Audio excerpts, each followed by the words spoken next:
do we have? Wild Horses.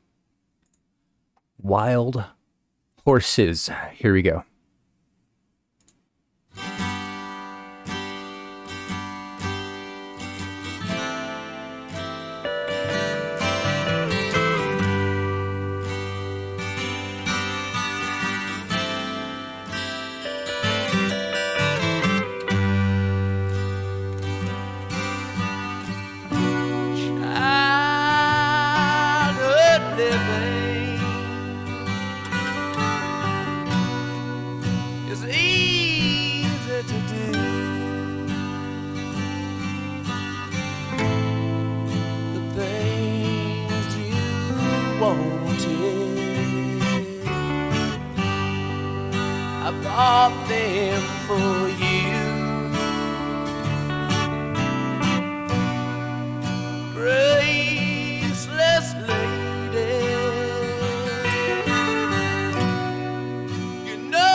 Okay, so, wow, an even slower song now. This one sounds a bit more like country inspired. It's definitely a bit more down to earth, simpler than the previous two songs so far. Wild Horses Couldn't Drag Me Away. I watched you suffer a dull, aching pain. So let's go back to the beginning. Childhood living is easy to do. The things you wanted, I bought them for you. Graceless lady, you know who I am. You know I can't let you slide through my hands.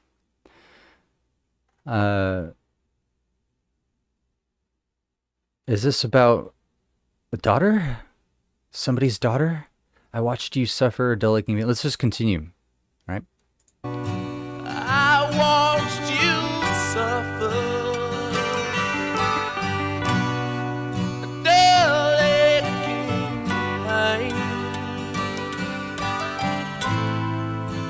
Now you decided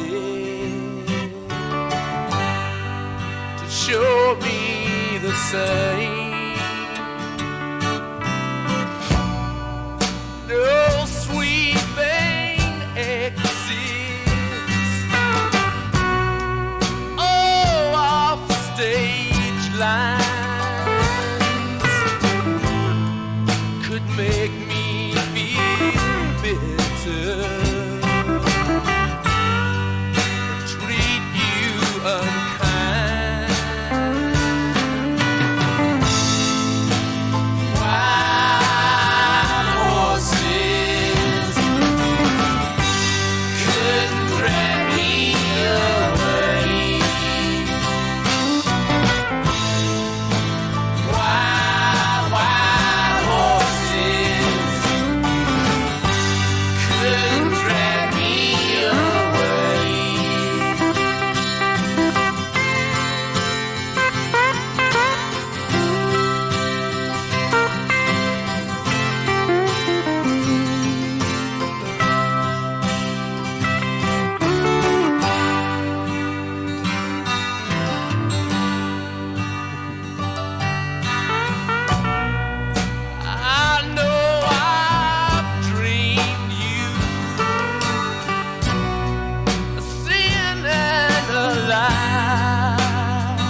Wild Horses by the Rolling Stones.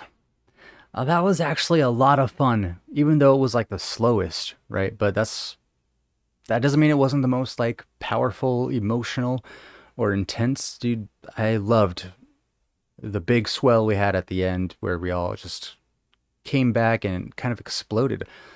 I love, I love, oh God, what am I trying to say, dude? The, the cadence, is that right? Is that what I'm thinking? Just, the melody. The melody of the chorus. Of course, that's the most popular part, right? Of course, this must have been a very popular song. It's like the most simple we've had so far. It's the most digestible. It's beautiful. I like this one. Like this one seems to be about love, and how wild horses couldn't even drag you away. You know, wow. We're experiencing so much of humanity on different ends of the spectrum. This is wild, dude. Such a diverse set of writers here. I mean, I don't know who's like writing these songs. Let's see if we can figure out, dude, who the writer, music and lyrics. Blue.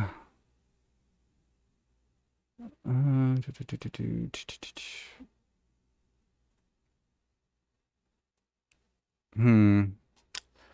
No, there's no real easy way to figure out who wrote what, because even on Wikipedia it doesn't list who the writers are for each individual track. So, Wild Horses. Also, I love the voices on this one too. It definitely felt more like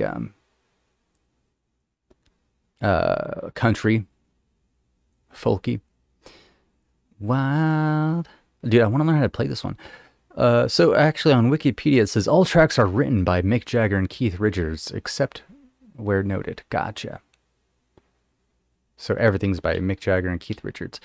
I remember reading Mick Jagger wrote Brown Sugar in 45 minutes, right? So he's responsible for Brown Sugar. Interesting. Okay. Beautiful song. Let me know what you have to say about that one. Let me know down below. Seems like it would be like a country classic almost. All right. Can't You Hear Me Knocking? Coming up next. Dude.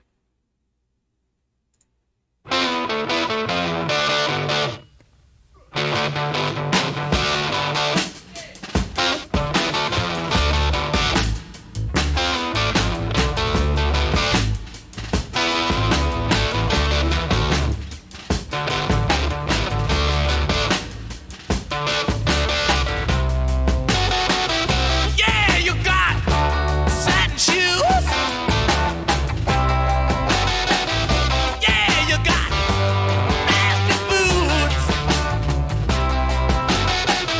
Y'all got cocaine eyes.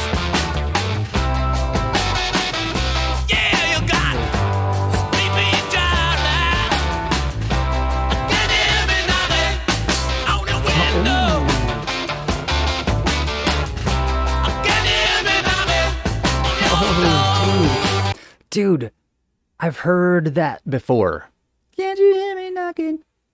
Dude, I've heard that before, which means I've probably heard this song somewhere in my past. Like, wow, that just brought back so many like weird little memories. I don't like think I've heard this song since I was maybe like in my teens, dude. But I've never sat down, never actually listened to this song. Yeah, you got satin shoes. Yeah, you got plastic boots. Y'all got cocaine eyes. Yeah, you got speed freak jive. Now, can't you hear me knocking on your window? Can't you hear me knocking on your door? What the heck is going on, dude? All right, let's keep it going. I'm enjoying this so far. It's real funky. It's real easy to bob my head to. I love this so much already. I can't wait to see where it goes. Let's go back a little bit, get back into it. Can you hear me knocking on your door? Can you hear me knocking down the dirty street? Yeah. Help me, baby.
much going on, dude.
Okay, real quick pause. I'm so sorry. I am enjoying this so much. It feels like we're listening to Santana or some shit, dude. This is amazing. I love this, dude. I was not expecting this song to go this direction at all. Color Me surprised. So much flow, so much bobbing and I'm dancing. Do you see me? What the heck is this song, dude? Let's get back into it.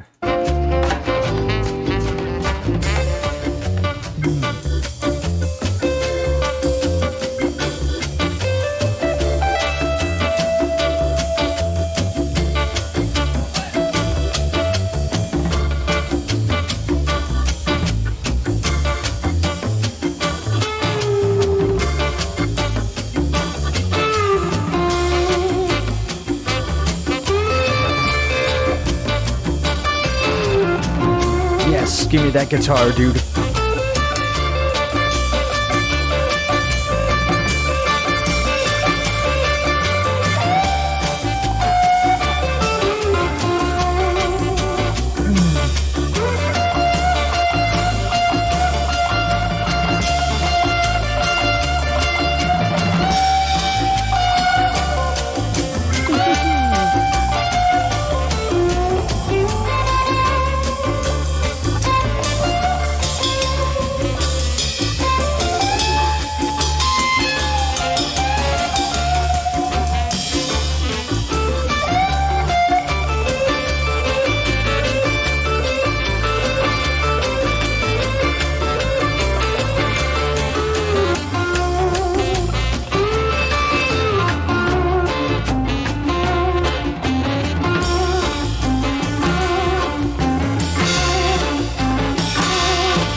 God. The Rolling Stones, Can't You Hear Me Knocking? This is my favorite song so far. This is top tier music in general. This must have been one of the most popular tracks that they put out. Like, that ending riff. Like, what? How are they going to end it on such an awesome riff? I want to hear a full song with that. Gosh. Okay, so we have to thank Mick Taylor for doing the electric guitar on this song, dude. Giving us that great solo. And, again, Bobby Keys for the tenor sax on this track. This is my favorite track so far. This is amazing. So funky. I was not expecting it. Like, wow. I don't even know what the song's about. Can't You Hear Me Knocking? Y'all got cocaine eyes. Dude, help me, baby, ain't no stranger. Help me, baby, ain't no stranger. Can't you hear me knocking? Is this about somebody like trying to get in after you've done so much like drugs at like maybe the club? So now you're like at some rando's house and you're like, hey, it's me, baby. I'm not a stranger, but you really are a stranger because you don't know this person. Yeah, throw me down the keys. All right, now hear me ringing bell tolls. Hear me prowling. I'm gonna take you down. Yeah, I've got flat 10 feet now. Hear me howling all around your street now. What the, dude? Can't you hear me knocking? We gotta look it up on Genius. Please, somebody give me an explanation. Legendary rock and roll opus by the Rolling Stones. The first half of the 7-minute track consists of the protagonist calling on someone, an ex-girlfriend or a drug dealer, to let him inside. The second half is a long jam that has a jazz rock feel to it, and features Bobby Key saxophone solo and, afterward, Mick Taylor's melodic lead guitar. The song doesn't have a traditional chorus. The second appearance of the chorus melody contains completely different lyrics from the first. Gotcha. So this about section explains that this is the protagonist is calling on someone, an ex-girlfriend or a drug dealer to let them inside, and that is such an interesting premise. This had to have happened to somebody, and I just want to know more details, dude. Contributor says on Wikipedia, Keith Richards said they didn't plan the long instrumental jam. They had simply kept playing without realizing the tape was still rolling. After hearing the playback, they realized they'd recorded the jam. A happy accident for rock and roll fans. What? That even makes so much... Dude, imagine creating rock and roll history off of one simple mistake, dude. Make your mistakes. You could be creating history, dude. Just do whatever. Leave the tape rolling. Don't even worry about it. It's awesome. The universe just works out, dude. Mick Jagger said he included a lot of vocals, harmonies, of vocal. Nope. Still no information what the hell the song's about. But hey, that's why I have you, friends. What do you think the song's about? What do you think of the song? What do you think of my reaction? This is my favorite so far. So it's going to be hard to top this one. But we're going to move in to track number 5. And what do we have here? You gotta move. You got to move, dude. Let's jump on into it. Yeah, I just want to tell you all real quick about Patreon. At patreon.com/JohnSlop, you can find full album reactions like Revolver by The Beatles, Fragile by Yes, and even the full-length film of The Beatles, A Hard Day's Night, and much, much more. So go on and think about that, and let's get back to the reaction.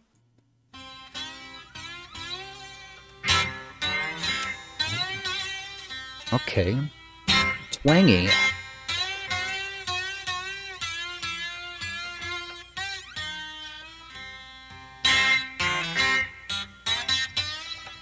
Ooh.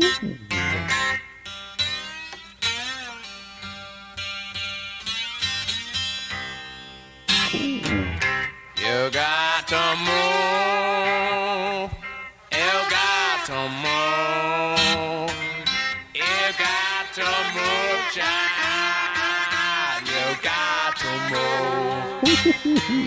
Oh, when the Lord get ready, you got to move.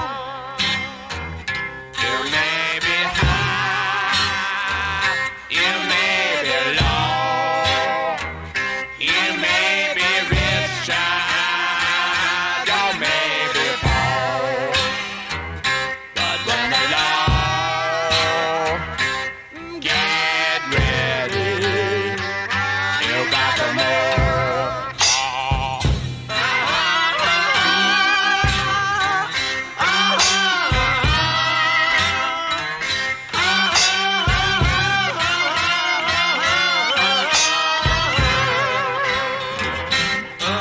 Damn, dude. This is one of the most, like, bluesy songs I've ever heard. I love the real steel sounding guitar here. I love the affectation on the voice. It almost sounds like a Frank Zappa track, doesn't it? Okay, I'm liking this a lot. I love the sound of that guitar. It's probably my favorite thing. It sounds so crystal clear. The twang on it is just so crispy. Let's get back into it.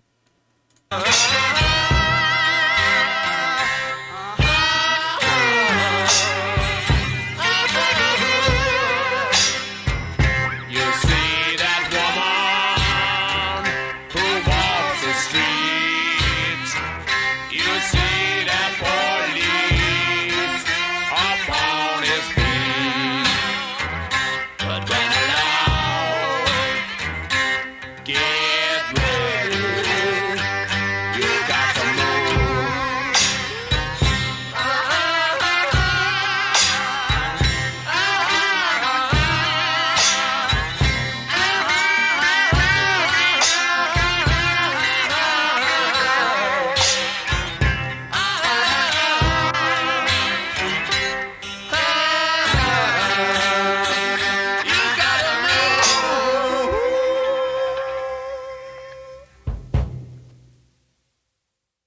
I loved how raw this one sounded. You Got to Move by the Rolling Stones. I loved like the very minimal instrumentation we had in here. We had maybe the guitar and some percussion and some voices, and that was it. I really liked this one. This one sounded nice. Just took us to a different place than I was expecting.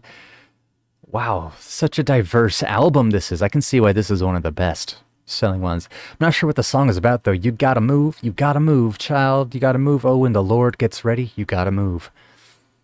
Does that like imply like when the Lord gets ready, you gotta move? I don't know. Is it a message of not being sentient? You may be high, you may be low, you may be rich, child, you may be poor, but when the Lord gets ready, you gotta move. Oh, like a reckoning, right? When the Lord like makes everybody float on up to heaven, right? You gotta move. I don't know, dude. What's the context? You see that woman who walks the street, you see the police upon his beat, but then the Lord gets ready. You gotta move. You gotta move. I think I'm onto something right with that. Maybe genius will enlighten us. Oh, geniuses at genius.com. What do you have to say about this? So you may be high, you may be low. Somebody on Genius talked about this. All people are equal in God's eyes, and social status and economic standing do not matter to him. Right. That's what I figure, right? During the rapture. That's what I meant to say. What did I say at first? But when the Lord gets ready, you got to move. It doesn't matter who you are. The lyrics proclaim that when God calls you to action, you must answer that call.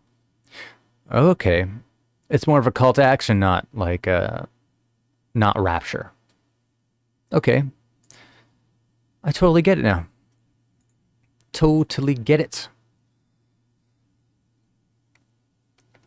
Excuse me. I had a burp. On the About section, Mississippi Fred McDowell reworked this traditional African-American gospel song as a blues track, and the Stones give him songwriting credit on their 1971 rendition.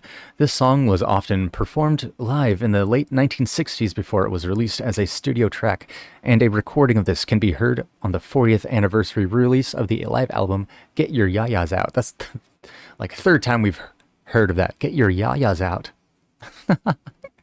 What's a yaya, dude? I can imagine. It's just another name for genitals. That the combination of the spiritual lyrics with the powerful instrumentation and the combined vocal efforts of Jagger and Richards make this track one with a forceful impact on the listener and a fitting close to the first side of the album. It is a fitting end to the first side. I just have to say that much.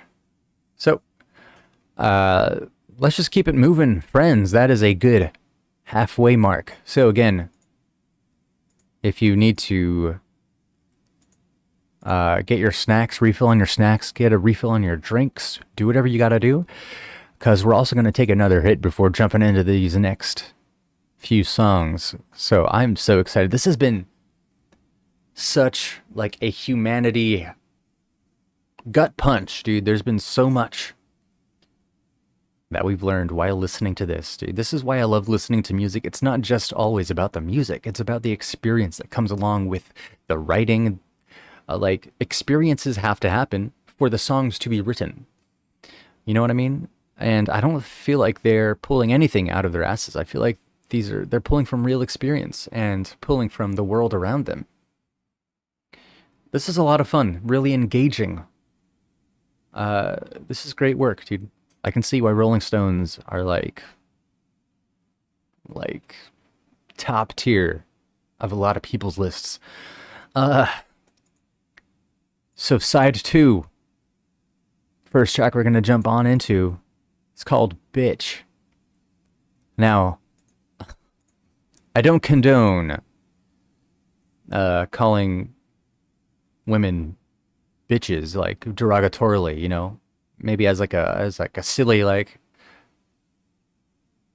you know, in the right context it can be used, right? But like, I wonder what context this is in. So I'm interested. Let's just get on into it. First, we're gonna take a drink of some water. So how are y'all feeling about this album so far? You know, I know this is special to a lot of people.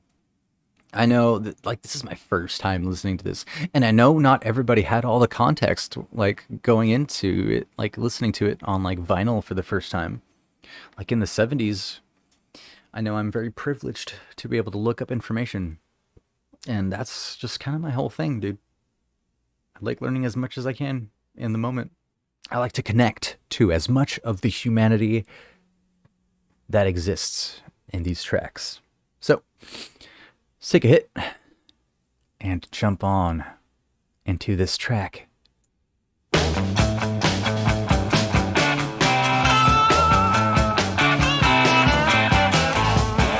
Okay, dude.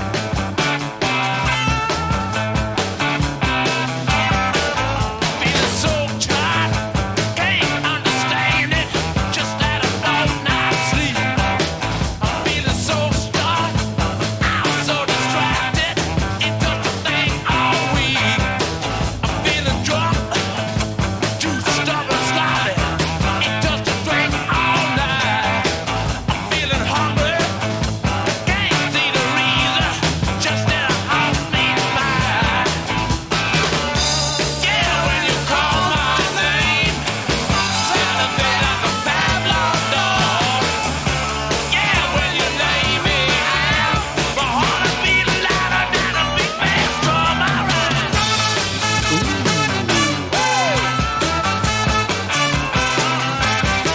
Yeah, you got the mix, Okay, hold on. Charlie, you got Wow, starting off side 2 with a bang. Just like side 1, we're starting off with like a fast-paced rock and roll kind of feel here. Feeling so tired, can't understand it, just had a fortnight's sleep. I'm feeling so stuffed, I'm so distracted. Ain't touched a thing all week. I'm feeling drunk, juiced up and sloppy. Ain't touched a drink all night. I'm feeling hungry, can't see the reason. Just ate a horse meat pie. Dude, what? Maybe going through withdrawals? Like drug withdrawals, dude? Just ate when you call my name, I salivate like a Pavlov dog. Yeah, when you lay me out, my heart is beating louder than a big bass drum. So, there's sex going on here, dude. So this is combining being like withdrawing with having a lover, dude. Let's just back it up a little bit, get back into this. Yeah, you got the mix, Charlie, you got the mix. It must be love. It's a bitch. Yeah, you got the mix, Charlie, you got the mix. It must be love. It's a bitch. All right.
Ooh, Bitch by the Rolling Stones. Another party rock song by them.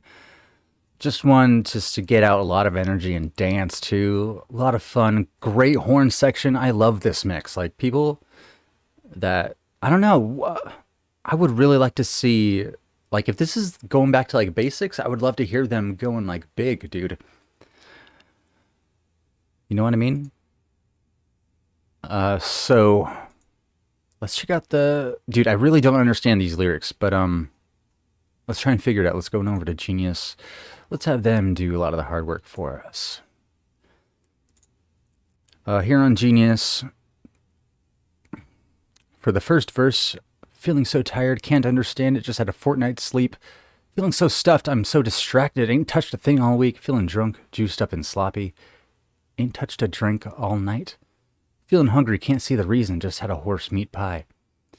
On Genius, contributor told us the chaotic lifestyle of a Rolling Stone in full front.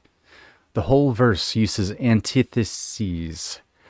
Feeling tired, sleeping 14 days straight, stuffed and distracted, not doing drugs all week.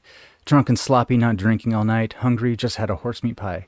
Note also the clever way in which he implicates drugs without mentioning them. Distraction is a common side effect of drug use, and stuffed might as well refer to feeling full of drugs after you take enough of them. Wow. So, dude, the Rolling Stones were really like the band that did like all the drugs and probably were famous for it. Did people know they were like doing drugs during their time? Like, and just for those who know, I think drug use is cool if you like know what you're getting into, know what could be damaging you. You know, I assume you have people looking out for you. You know, just be careful, right? Know what you're taking. Could be laced with stuff. Know who you're getting it from, right? But of course, most of my viewers probably have gone through a lot of this stuff. So again, just reiterate, totally cool with it. So this is interesting. Okay, so that was just the first verse. Second verse, dude. Yeah, when you call my name, I salivate like a Pavlov dog. Dr. Ivan Pavlov, right, made the dog. Okay, so in the context of the song, Mick is saying that every time she calls his name, he's expecting something wonderful, like the dog. He begins to drool. Is he talking to an actual person, though, or is he talking about drugs, personifying drugs in a way? Yeah, when you call my name, I salivate like a Pavlov dog. Because when I first thought what I first thought about the song was, it's just flip-flopping. Like, first thing is about living the chaotic life, dealing with drugs. The chorus just kind of switches subjects, going on to talking about a lover. But what if it's all about drugs, dude? What do you think? It's just skepticism on my part. Oh, hold on. Let's read the About section on Genius. Let me read, or drink some water real quick.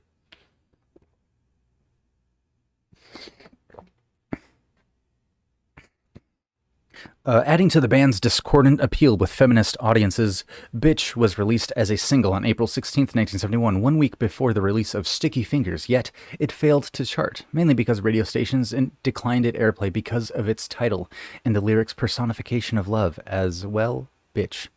In chronological accordance with the romantic history of Sir Jagger, the idea for Bitch more than likely presented itself after his disastrous breakup with Marianne Faithfull in late 1969. Oh.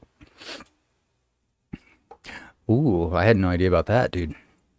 Where can I read about that? The Stones recorded this song and many others on the album at the Stargroves Estate in Hampshire, England, using their mobile recording unit manned by engineer Andy Johns. According to Johns, the song sounded sluggish until Keith put on his clear Perspex guitar and kicked up the tempo.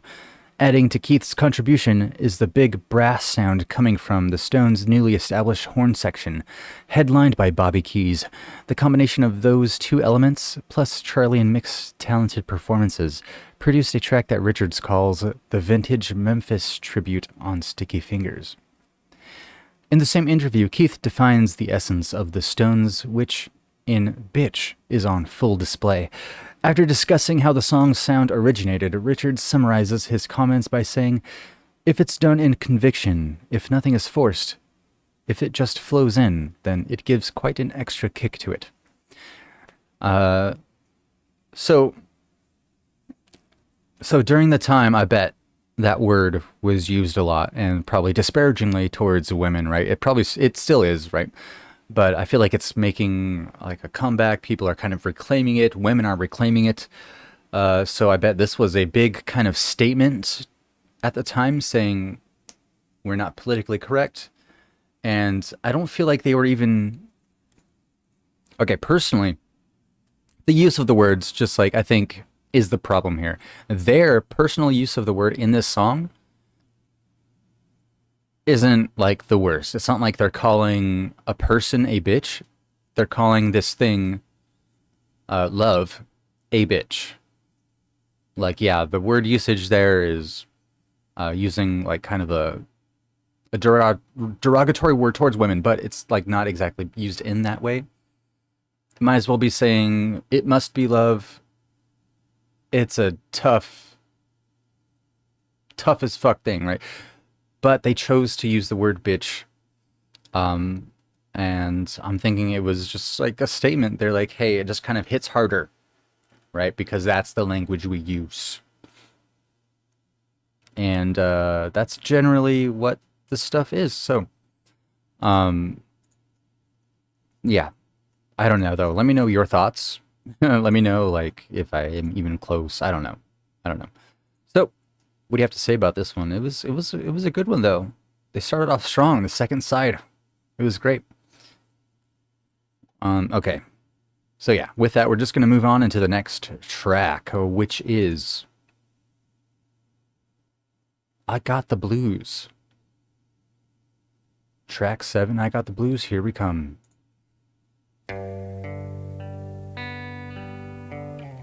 Ooh, real slow here. Okay.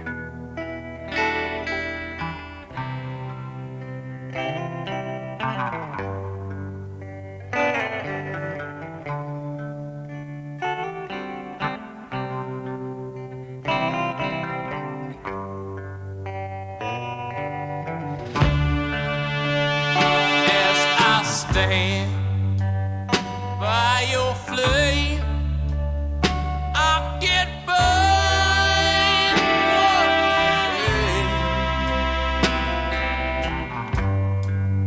Feeling low down, I'm blue.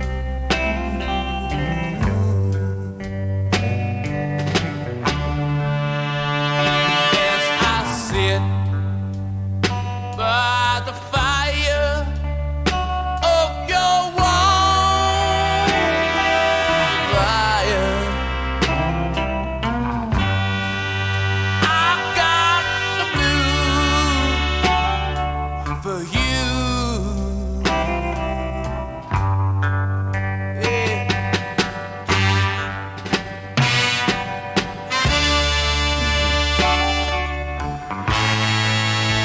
Every night you've been away,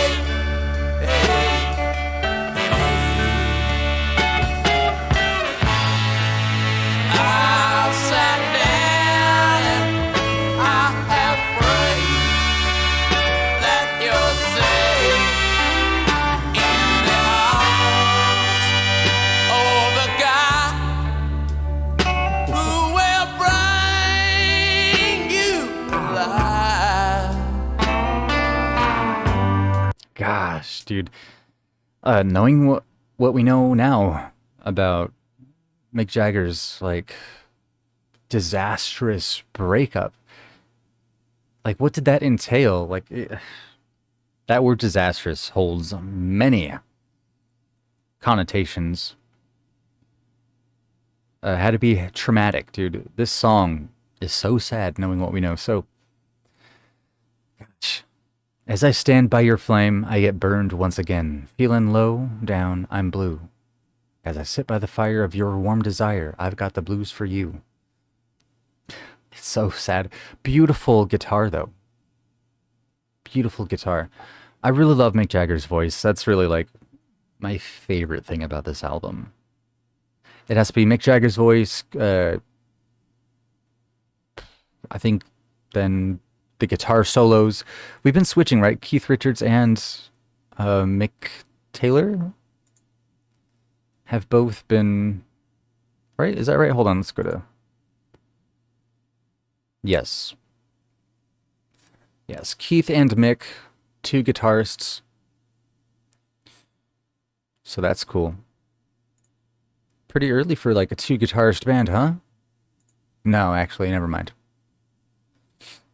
I don't know what I'm talking about. Let's just get back into the song, friends. Won't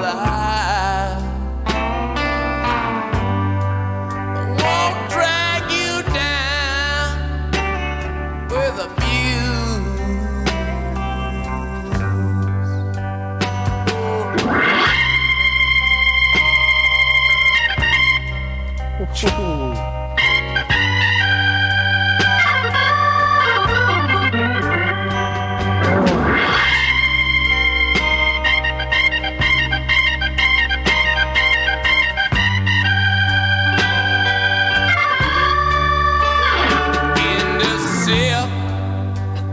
Sheet of time. Real quick, dude, that organ solo just cut to my core. It was like his soul just crashed out of his body and just sang to us the pain he is feeling.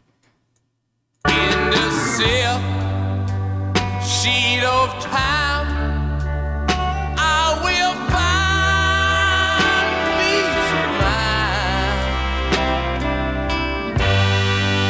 Love is a bed full of blue,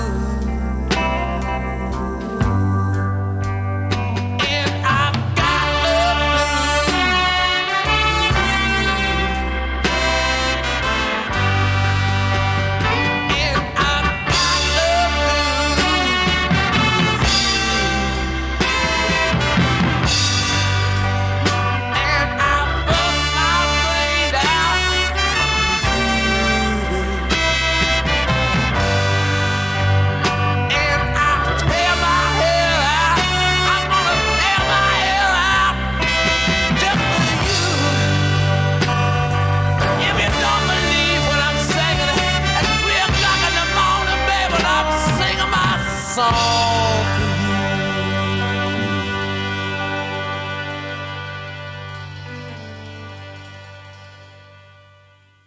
Ooh, I Got the Blues by the Rolling Stones. I felt your pain, Mick. I felt your pain just now. This is one of the most beautiful songs on this album. This gets second slot, right? Right underneath Can't You Hear Me Knockin'. Gosh. I think it's pretty clear cut. I don't think we need to look up any, like... We pretty much know what the song's about, dude. It's about his breakup, right? It has to be. Let me know what you thought of that song. And, gosh, I really loved how slow it was, how emotionally intense. Mick Jagger's voice. It can fit almost any genre. Like, he can either heavily slur it up by, I mean, like, making it more punk sounding, like we had in the previous song, or you can just do like really emotional kind of this kind of yell singing. He's pretty good, dude. He has such a unique voice. Okay, so yeah, we're gonna move on. Let me know what you thought.